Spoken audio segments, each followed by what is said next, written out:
Rainを消す。Minasan, terima kasih sudah klik video ini. Dan oke, di video kali ini Mimin akan melanjutkan alur cerita dari anime berjudul Yusha Party Wusriho Sareta Beast Tamer Saikyo Shou Neko Mimi Shoujo Todeao.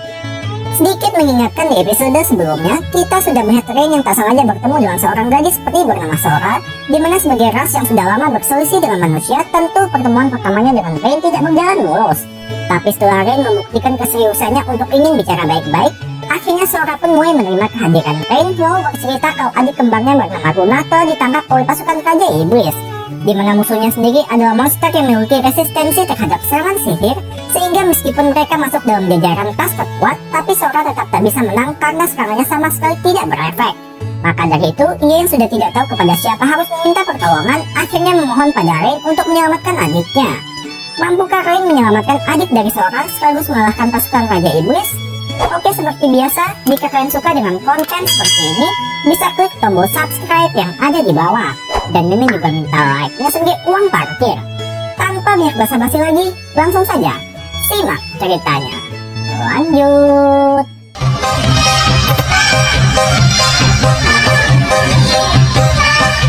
Yokoso, Minohura Shirazu no Takayama.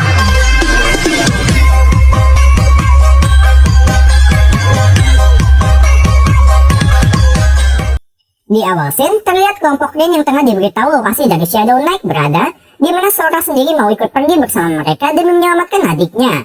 Namun hal itu dicegah oleh Rain sebab bisa saja kehadiran mereka yang datang beramai-ramai malah jadi membahayakan keadaan Runa yang tengah disandera. Dan Sora yang mendengar hal tersebut pun hanya bisa berdoa supaya mereka semua dapat pulang dengan selamat. Lantas ketika bertemu dengan sang monster, terlihat si Shadow Knight sendiri sedang duduk menunggu dengan di belakangnya ada Runa yang tengah dirantai.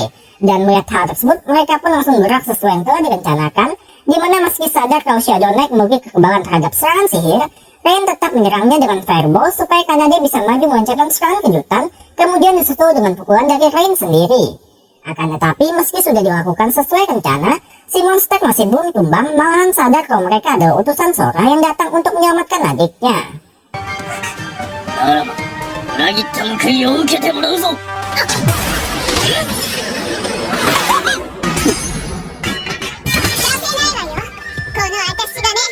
Beruntung di waktu yang tepat, Tanya muncul lalu langsung membawa Sora pergi, sehingga Rain dan Kanade pun bisa fokus mengalahkan sang monster.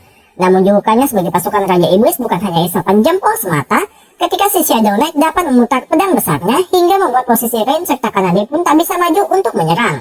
Dan parahnya, bila dibiarkan terus-menerus, maka hutan bisa hancur terlebih dahulu.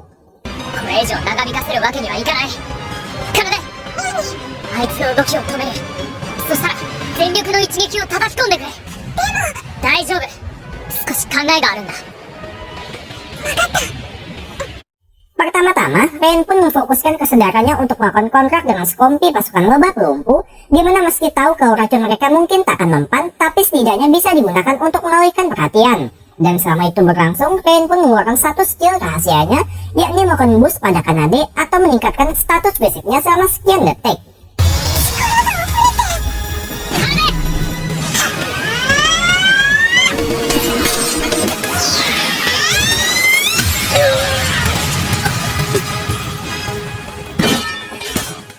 Dan berkat serangan kombinasi antara Rain dengan Kanade, sang Shadow Knight pun akhirnya berhasil dikalahkan, sekaligus tujuan mereka untuk menyelamatkan Runa juga telah tercapai.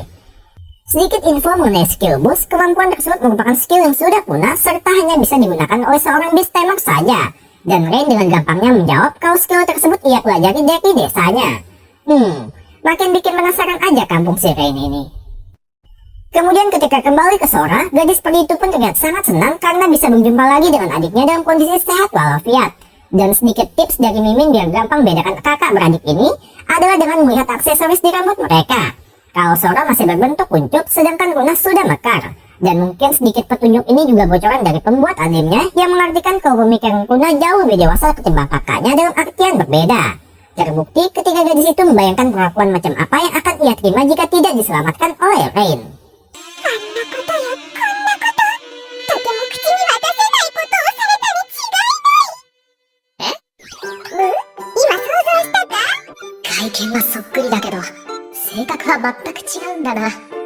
でも助けられて本当によかった。空もすごく元気になって。Kesampingkan hal itu dulu, masalah mereka masih belum selesai, di mana Sora serta Luna memutuskan untuk pergi dari desa karena merasa sakit hati pada para penduduk yang memilih untuk mengabaikan kaumnya sendiri. Dan mereka yang tak pernah keluar dari hutan pun merasa khawatir akan bagaimana kehidupan kedepannya nanti. Tapi semua itu sirna ketika Kanade menawarkan solusi dengan bergabung dalam partai Ren, yang hal itu pun ikut didukung oleh Tanya serta Ren sebagai pemimpin kelompok. Lantas, sebagai bukti kepercayaan Sora serta Luna pada Ren, mereka pun bersedia menawarkan diri untuk bentuk kontrak yang pada awalnya Ren sendiri sempat ragu apakah kemampuannya sanggup untuk mengikat kontrak dengan ras peri. Karena kebanyakan makhluk yang dikontrak oleh Ren memiliki struktur sihir yang sama. Tapi spesial untuk kasus ras peri, belum pernah ada yang melakukan kontrak dengan mereka. Namun setelah sedikit mendapat dorongan dari Tanya, Ren pun meyakinkan dirinya kalau ia pasti bisa.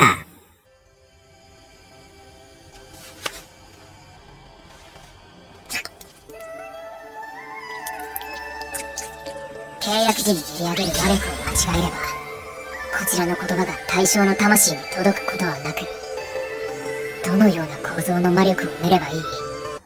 Dan disinilah Rain pun kembali melewati batasan sebagai seorang Beasttamer konvensional saat bacaan mantra dari Rain langsung menyelimuti tubuh Sora serta Luna secara bersamaan. Dan ketika kakak beradik itu menyebutkan nama mereka, maka terjalanlah kontrak secara penuh dengan bukti berupa simbol sihir di telapak tangan mereka. Akan tetapi, Rain yang kehabisan energi sihir karena mengikat kontrak dengan dua orang sekaligus membuatnya hampir tumbang yang dengan cepat langsung ditangkap oleh Sora serta Luna. Dan Tanya bersama Kanade yang melihat hal itu pun baru menyadari kalau persaingan mereka akan semakin ketat.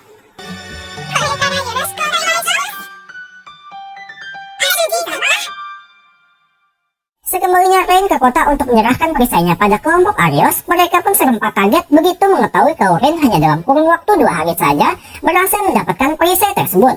Padahal kelompok Arios yang sebelumnya sudah seminggu lebih menyusuri hutan itu sama sekali tak menemukan apa-apa. Dan proses penyerahan itu pun ikut disaksikan oleh partai Rain dari kejauhan, sebab apabila mereka sampai mengetahui ras peri kini ikut bergabung menjadi anggota partai Rain tentu akan membuat kehebohan. Sempat mengira kalau perisai suci itu adalah barang palsu, namun setelah dicek dengan sihir penaksiran oleh Mina, dugaan tersebut pun langsung terbantahkan. Sehingga terpaksa kelompok Arios pun harus mengakui hasil pekerjaan Rain yang sangat memuaskan. Tapi tiba-tiba... これで依頼は完了だ。いいな。これでもう二度とこいつらと関わることはない。待て、レイ。パーティーに戻ってこないか。Ya, di titik ini Agat pun sudah menjilat ludahnya sendiri dengan mengajak Rain kembali meski sempat ditolak oleh Arios. Namun setelah dijelaskan kalau Rain kini jauh lebih kuat dibandingkan mereka semua, Rain yang masih dengan sikap kesalnya, begitu pula dengan Mina pun terpaksa harus mengakui kemampuan Rain. Dan Agat lalu mengiming-imingi dengan imbalan yang lebih besar serta akan memperlakukan Rain dengan lebih baik. いつまでも昔のことにこだわるなよ、レイ。昔のことだと、それをお前が言うのか。こいつらは何も変わっていない。あの頃と、本当にバカだ。俺は。Tapi Mimin tegaskan kalau yang sebenarnya diinginkan oleh Rain bukanlah ketenaran, kekayaan maupun kekuasaan, melainkan hanya sebatas ingin melindungi para penduduk serta menginginkan orang mau menganggap dirinya sebagai rekan seperjuangan. Dan sosok tersebut hanya bisa ia temukan di Kanade serta kawan-kawan. Hingga tawaran Agat pun ditolak mentah-mentah oleh Rain. そうだった。俺が欲しかったもの。それはもう、すでに、ここにあるから。Dengan Arios yang sebelumnya sudah dipermalukan oleh Rain, ditambah kini ajakannya untuk bergabung kembali ikut ditolak olehnya, hal itu pun membuat Arios semakin menyimpan kebencian pada Rain. Dan hal nekat apakah yang selanjutnya akan dilakukan oleh pahlawan ampas itu? Kita akan tahu nanti. Sementara untuk Rain, terlihat ia sedang duduk bersama member haremnya di bawah pohon, lalu tak lama Sora pun nyeletuk bertanya kenapa hanya sosok pahlawan saja yang bisa mengalahkan Raja Iblis. Dijelaskan menurut legenda saat manusia masih dijajah oleh Iblis, terdapat satu sosok manusia yang menerima darah dari para dewa. Hingga karena itu pula, manusia tersebut pun dapat kemampuan disebut pelepas batas dan berhasil membebaskan manusia dari perbudakan. Di mana saat manusia lain terhambat perkembangannya karena faktor batasan, hal tersebut tidak berlaku untuk pahlawan yang semakin lama dapat semakin kuat. Namun Sora kembali nyeletuk bilang kalau Rain sekarang harusnya sudah setara dengan seorang pahlawan, sebab meski dalam dirinya tidak mengalir darah dari para dewa, tapi Rain yang seorang Beasttamer ikut mendapat kelebihan dari makhluk yang dikontraknya. Contoh, hasil kontrak dengan Kanade membuat Rain mendapat peningkatan kekuatan fisik, kontrak dengan Tanya mendapat eskalasi kemampuan sihir, dan sekarang Rain juga berkontrak dengan seorang serta guna yang notabene juga termasuk kelas terkuat, hingga bisa dipastikan kalau Rain sekarang bukan lagi seorang manusia biasa.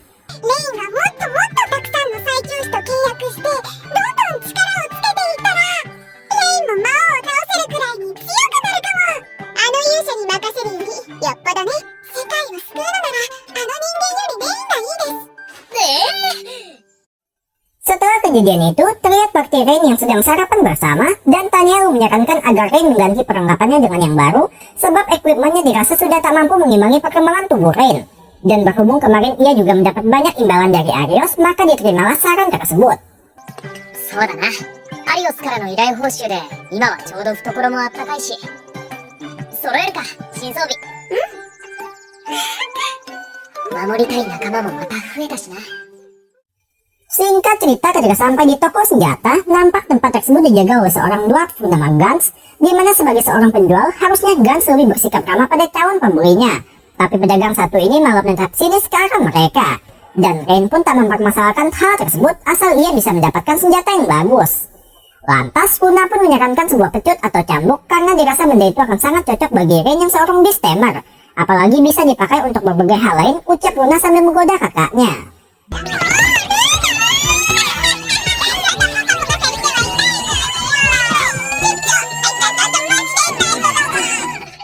Oh, これとかいいかも。 Sama seperti senjatanya sendiri dulu, perhatian Rain pun tertuju pada sebuah belati yang ketika dibuka sarungnya muncul semacam firasat aneh dari benda tersebut. Namun tak lama datang seorang pelanggan lain sambil bawa sekantung uang berniat membeli senjata terbaik buatan Gans. Dan pria dwarf itu lalu memberikan sebuah pedang indah, tapi Rain yang melihatnya seperti menyadari sesuatu. すまない。今売った武器だけど、本当にここで一番の代物か？ どういう意味じゃ? Berdasarkan hasil pengamatan Rain dari semua senjata yang terpajang di sana, penampilannya memang bagus, namun dirasa memiliki kekurangan apabila dipakai untuk bertarung. もしかして何か隠しているのか？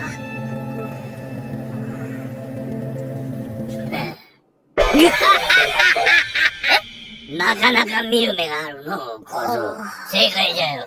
Dan Gans pun membenarkan hal tersebut karena faktanya semua senjata yang terpajang di sana ia buat ketika lagi senggang.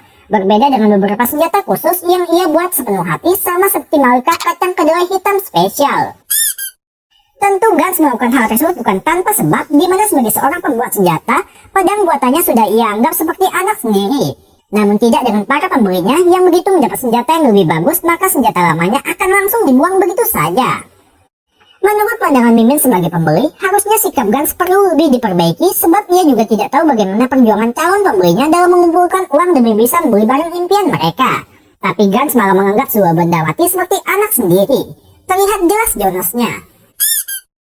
Namun ternyata hal itu bisa dimengerti oleh Tanya sebagai sama orang dengan harga diri tinggi. さて、次はこっちの質問じゃ。お前さんどうしてここにある武器の違いに気づいたんじゃ? Dijelaskan alasan Rain bisa menyadari hal penting seperti itu adalah karena jobnya sebagai seorang beast tamer, di mana syarat utama untuk melakukan penjinakan adalah harus jeli memperhatikan target yang akan dikontraknya. Maka tak heran kalau hal tak kasat mata seperti pedang buatan Gans bisa disadari oleh Rain. Dan karena Rain dianggap sudah lulus ujian pengetesan kelayakan oleh Gans, dwarf itu pun bersedia membuatkan senjata khusus untuknya. やっぱり一流には一流のものよ。いいかね、ほら、早速何か。だが少し問題があっての。その材料がないのじゃ。 Namun masalahnya, ia sudah kehabisan bahan baku, yakni sebuah logam khusus disebut mithril yang umumnya bisa ia dapatkan di tambang turun-temurun milik keluarganya. Tapi belakangan semua logam di sana mendadak hilang entah kemana. Sontak mendengar hal tersebut, Rain pun menyadari sebuah kejanggalan karena jika hasil pertambangan sedikit demi sedikit berkurang, hal itu masih bisa dimaklumi. Tapi kalau mendadak semuanya hilang entah kemana, kemungkinan besar dijarah oleh sekelompok orang. Lantas, karena petualangan mereka akan terhambat jika tidak segera mendapatkan perlengkapan baru, Rain pun mengajukan kelompoknya untuk akan menginvestigasi tambang tersebut, serta dirinya juga sudah siap apabila harus menghadapi situasi berbahaya, karena itu juga merupakan tugasnya sebagai seorang petualang. Dan Gans yang melihat keseriusan terpancar dari mata Rain pun menerima tawaran tersebut. さて、それじゃ報酬を決めねばの。金額は弾むぞ。いくら欲しい?それなら、ガンツの作った武器が欲しい。 Ketimbang memilih emas sebagai bayaran atas jasanya, Rain lebih menginginkan keterampilan seorang dwarf supaya mau membuatkan senjata terbaik untuknya. Dan Gans yang mendengar hal tersebut pun semakin menyukai sikap Rain. Alhasil berangkatlah mereka menuju ke lokasi tambang dan terlihat Kanade pun sangat bersemangat karena lokasi tambang yang tak jauh membuat seolah-olah mereka sedang pergi piknik. Namun hal itu berbeda dengan Sora serta Runa yang tidak dikaruniai fisik seperti Kanade atau Tanya. Akibatnya perjalanan jadi sedikit terhambat karena kakak beradik itu sering berhenti untuk menarik nafas sebentar. そうだ。確かこの先に。いい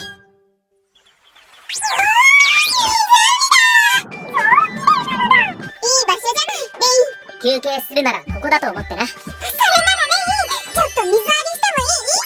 いいじゃない。 Dikarenakan keempat gadis itu serempak ingin berendam sebentar, Rain yang kalah suara pun memilih untuk menuruti kemauan mereka dengan dirinya akan menjaga tas serta melakukan kontrak dengan 2 ekor tupai guna berjaga-jaga apabila ada kejadian tak terduga. Sementara itu di danau, terlihat Kanade serta Tanya yang sangat menikmati waktu berendam mereka, tapi tidak dengan Sora bersama Runa yang merasa insecure saat melihat besarnya aset milik Tanya serta Kanade. Namun tanpa mereka sadari, ada sesuatu yang tengah mengintai mereka di dalam air.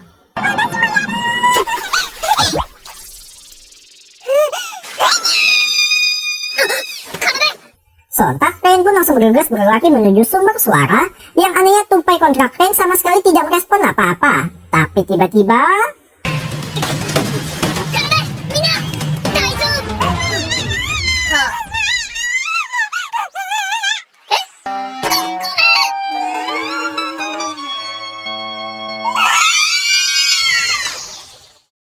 Akibat kejadian itu, Rain pun sangat merasa bersalah dengan dirinya sampai bersedia melakukan apapun asal mereka mau memaafkannya. Tapi Tanya serta Kanade pun sudah tak mempermasalahkan hal tersebut karena paham kalau Rain hanya mau memastikan keadaan mereka saja. Begitu pula dengan Sora serta Runa yang tak mau memperpanjang masalah.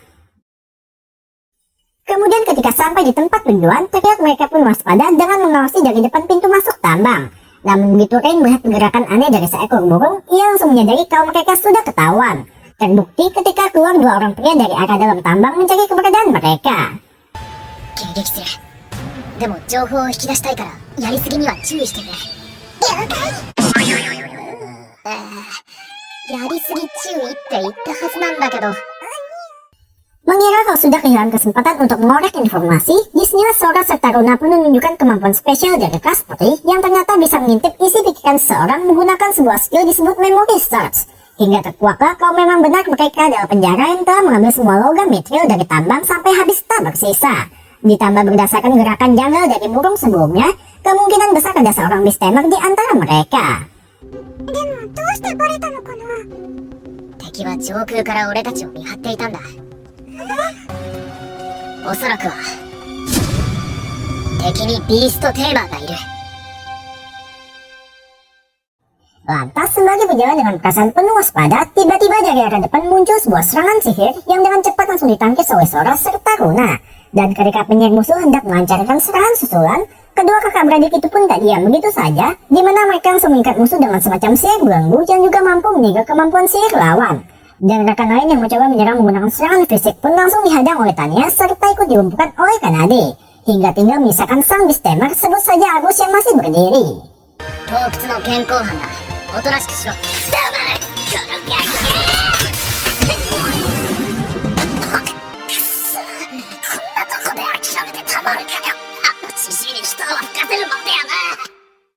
Akan tetapi Agus masih belum mau menyerah, di mana ia pun mengeluarkan kartu andalannya, yakni seekor monster peringkat B disebut Behemoth. Dan Rain sebagai seorang Beastamer pun sedikit terkejut mengetahui ada manusia yang mampu menjinakkan seekor monster. Tapi faktanya Agus kebetulan menemukan Behemoth saat masih kecil lalu merawatnya. Maka tak heran apabila monster itu tidak menganggap Agus sebagai ancaman. Berada di ruang yang sempit, mana lagi terkendala dengan beberapa orang tahanan, membuat pergerakan Rain pun jadi terhambat. Dan hanya dengan melakukan kontak mata pada Kanade, anggota parti yang lain pun seketika mengerti lalu langsung membawa para tahanan keluar. Tapi meski demikian, puing-puing reruntuhan tak sengaja mengenai bahu dari Rain, hingga hal itu pun membuat celah untuk dirinya.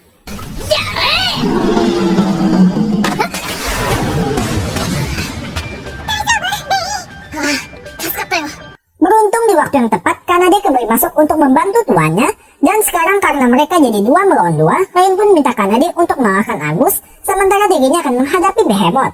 Dimana karena Agus adalah pengendali monster itu, maka tentu akan lebih efektif apabila mengalahkan Agus terlebih dahulu. Alhasil dimulai pertarungan ronde kedua, dan Rain yang sudah hafal pula serangan Behemoth pun berhasil menghindari serangan makhluk itu, serta membalasnya dengan sihir api. Sementara untuk Kanade sudah berhasil menahan Agus, tapi pria itu masih tak mau menyerah, malahan semakin memperkuat sihirnya hingga membuat Behemoth semakin menyerang secara brutal. Lantas karena sadar tak boleh membiarkan Behemoth terus menyerang secara membabi buta, Rain sambil menghindar pun kembali teringat dengan jati dirinya serta siapa yang harus ia lindungi. Dan tiba-tiba... とどめだ！自分の力を信じてみよう。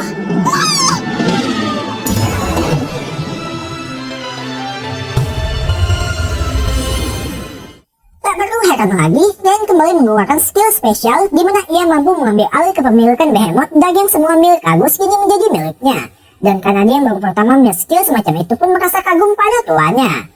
Akan tetapi Agus masih kekeh tak mau menyerah, di mana dengan bermodalkan bacot, pria itu tak henti-hentinya mengoceh agar Behemoth melawan perintah kendali dari Rain yang berujung buat monster itu jadi lepas kendali lalu hendak menyerang Agus sendiri.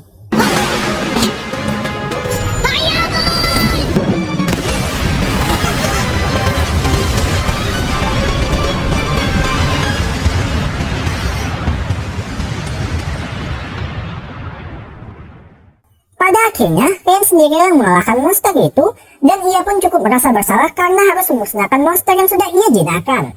Serta akhirnya diketahuilah alasan kelompok Agus menjara tambang tersebut adalah ingin membalas dendam atas perlakuan Gans yang seenak jidat menjual senjata cacat pada mereka. Dimana dengan maksud mengambil semua mithril di tambang, maka mereka berasumsi akan membuat Gans jadi kehilangan pekerjaannya sebagai pembuat senjata. そういうことじゃったか。ガンツ、情けないのう。職人失格じゃ。そうかもしれないな。ん？ Dan Gans yang akhirnya merasa bersalah atas semua tindakannya, lalu disemangati oleh Rain agar mulai sekarang ia harus berbenah karena dirasa sayang apabila kemampuan Gans tidak dikeluarkan secara maksimal. Dan seorang dwarf yang kini sudah tersadar pun bertanya senjata apa yang diinginkan oleh Rain. Masih sama seperti sebelumnya, Rain tetap menjawab kalau ia hanya menginginkan sebuah belapi serta sebuah sarung tangan tapi dengan sedikit modifikasi yang belum disebutkan detailnya. じゃが少し時間をもらうぞ。わかった。ちょうどいいから、俺たちも休暇にしようと思うんだけど、どうかな？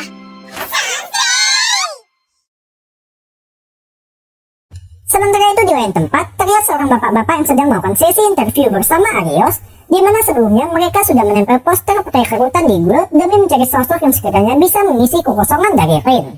Akan tapi sebanyak apapun pelamar yang datang, semuanya tak sesuai dengan kriteria yang diharapkan oleh Arios, termasuk si bapak-bapak satu ini.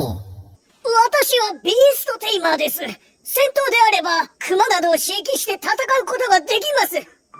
君は最強種を刺激できるかい？人が最強種を刺激なんてできるわけがないでしょう。残念だが君はその条件を満たしていない。故に失格だ。 Daripada disebut menyeleksi, pemilihan Arios lebih cocok disebut eliminasi karena tentunya kecil kemungkinan ada seorang Beastmaster lain yang mempunyai kemampuan setara dengan Rain. Dan Mina melihat hal tersebut pun sadar kalau sang pahlawan masih dihantui rasa kekalahannya terhadap Rain. 少し選考基準が厳しいのでは？ミナ、君は僕の判断が間違っていると言いたいのかな？ Akan tetapi Mina yang tak berani membantah perintah dari ketua kelompoknya pun hanya bisa menurut, dengan dirinya terpaksa bersabar sebentar lagi serta menyuruh Arios agar beristirahat sejenak. Dan ketika Mina sudah pergi, Arios selalu mengeluarkan sebuah kotak cincin dari lakinya. こいつを使ってレインを消す。 Keesokan harinya, Rain sengaja datang ke guild untuk bertemu dengan Natalie demi bertanya bagaimana kondisi dari para petualang yang mereka tangkap kemarin. Kemudian Natalie pun menjelaskan kalau surat izin petualang mereka telah dicabut dan kini tengah dihukum dengan bekerja paksa entah di mana. Sontak, Rain pun seketika merasa bersalah dan ketika keluar dari sana, dirinya pun langsung disemangati oleh seorang Taruna karena jika kelompok itu tidak ditangkap maka berpotensi membahayakan nyawa orang lain. ソラ、ルナ、そうだな。ありがとう。 Kemudian untuk mengganti suasana, mereka pun jalan-jalan di area kota kecuali untuk Tanya serta Kanade yang masih molor. Tapi mendadak tercium aroma semerbak berasal dari sebuah stand hotdog, dan bagi ras pria yang belum pernah mencicipi makanan seperti itu, otomatis untuk pertama kalinya merasakan sesuatu yang baru di mulut mereka. Hingga tanpa disadari, makanan itu langsung habis begitu saja.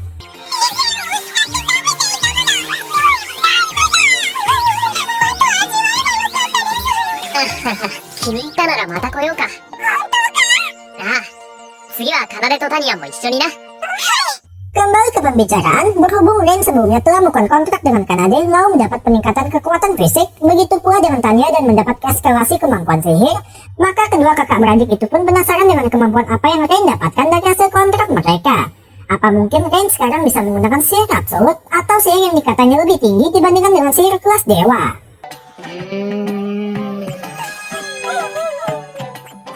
特にないかな。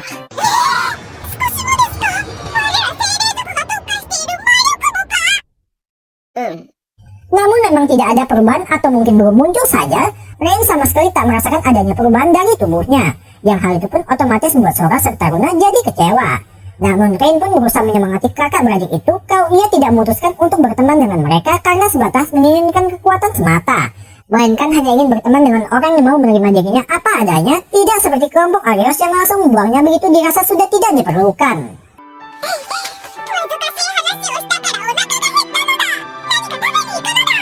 それじゃカナデたちを呼びに行ってお昼にするか。